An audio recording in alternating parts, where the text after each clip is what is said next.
Alors là, j'ai 2 pignons à tailler. Module 3. Alors j'ai acheté la fraise, enfin 2 fraises, parce que cette fois les deux mêmes. 14 dents et 26 dents. Donc j'ai acheté 2 fraises qui correspondent. Alors comme je ne suis pas un champion en taillage, j'ai fait la chose suivante. J'ai pris un morceau d'alu, identique au diamètre de celui-là, et j'ai taillé ma denture. Bon, j'y suis allé par étapes.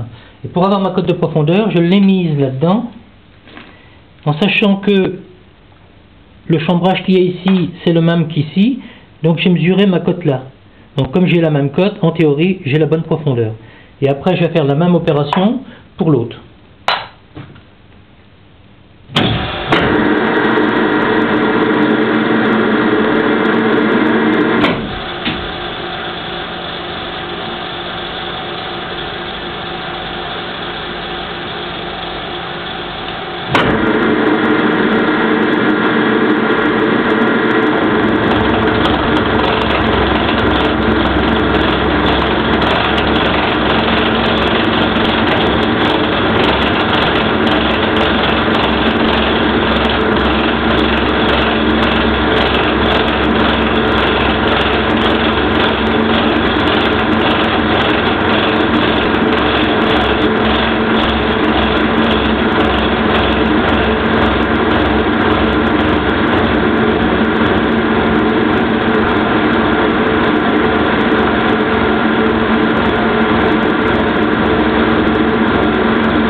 Alors là, je mets 2 butées électriques, une pour le fin d'usinage et une autre pour fin de course, parce que sinon, si je vais trop loin, je vais rentrer dans la contrepointe.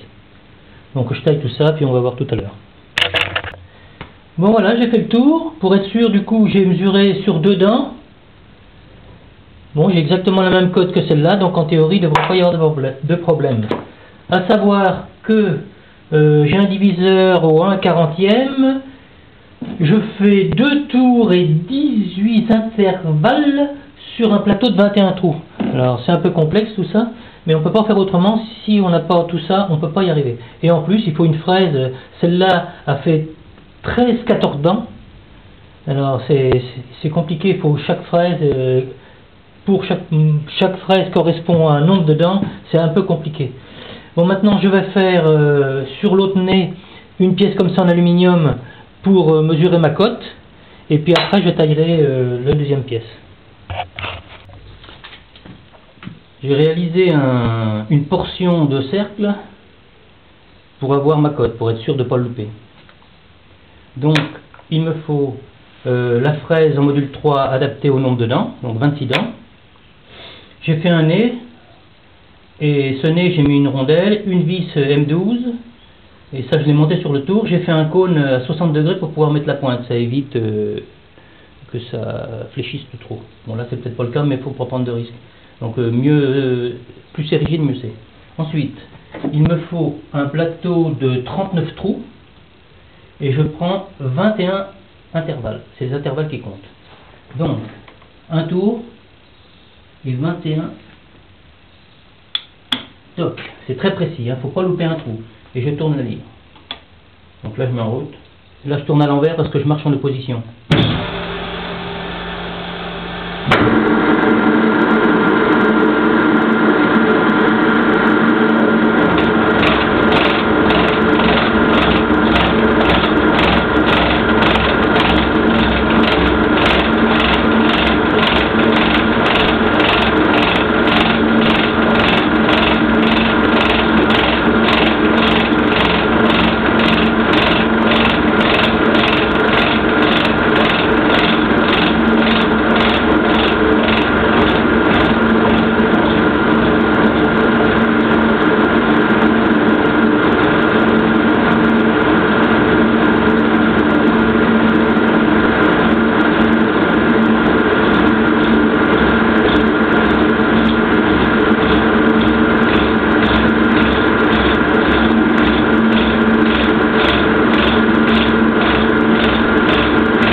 je marche en opposition tout simplement parce que j'ai fait un nez, ça s'appelle un nez, avec un épaulement, ce qui fait que ça plaque sur le mort. Bon, quand j'ai fait l'autre pignon, je l'ai fait en avalant. Bon, cette machine-là, de toute façon, on peut travailler en avalant, il n'y a pas de problème. Bon, je fais le tour, et puis à tout à l'heure. Alors voilà ce que j'avais à faire. J'avais 2 pignons qui étaient foutus. Donc la partie ici, comme elle était bonne, j'ai mis les 2 pignons avec une cale pour les mettre tous les deux à la même hauteur. J'ai mesuré cette cote-là. Et je l'ai reporté donc sur mon petit pignon que j'ai refait, ici. Voilà. Donc j'ai exactement la même cote au centième, donc en théorie ça doit être parfait. Bon, maintenant il faut faire des cannelures à l'intérieur, là c'est un peu plus compliqué. Alors le but de la manœuvre, je veux faire 4 rainures sur ce diamètre-là. Donc j'ai tourné sur mon vieux pignon là, un diamètre correspondant à celui-là. Et en fait, je suis venu tangenter dessus, et comme c'est une machine américaine, c'est pas évident de se servir en pouce, j'ai une jauge qui viendra me donner ma cote de profondeur. Donc ça c'est ok. Alors, ça, voilà. C'est une mortaiseuse qui est ancienne, mais qui me sert rarement, mais enfin, heureusement que je l'ai. Alors j'ai une rainure de 10 à faire, donc j'ai mis un outil de 10 de largeur. Alors plus difficile, c'est qu'il soit parfaitement centré droit et centré à l'axe. Alors c'est un peu compliqué à faire. Ensuite, j'ai un diviseur au 1/90e, donc il faut que je fasse 22 tours et demi pour faire une rainure. Bon, donc maintenant là c'est ok, j'ai tous mes repères, je vais me régler pour l'autre. Alors j'ai tout graissé parce que ça sert pas souvent. Alors à tout à l'heure.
Laisse patiner un peu pour enlever la flexion.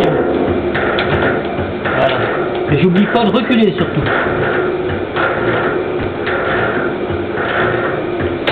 Sinon, quand je vais repartir, je vais tout défoncer.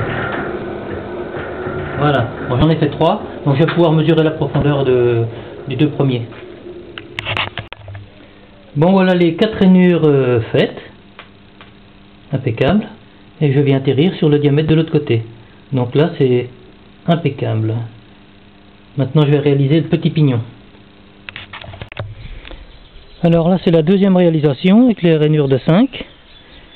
Voilà, ça monte à la perfection avec un jeu minimum. Donc ça va me permettre d'avoir un pignon tout flac. C'est pas très facile à faire, mais bon, avec le temps on arrive à tout.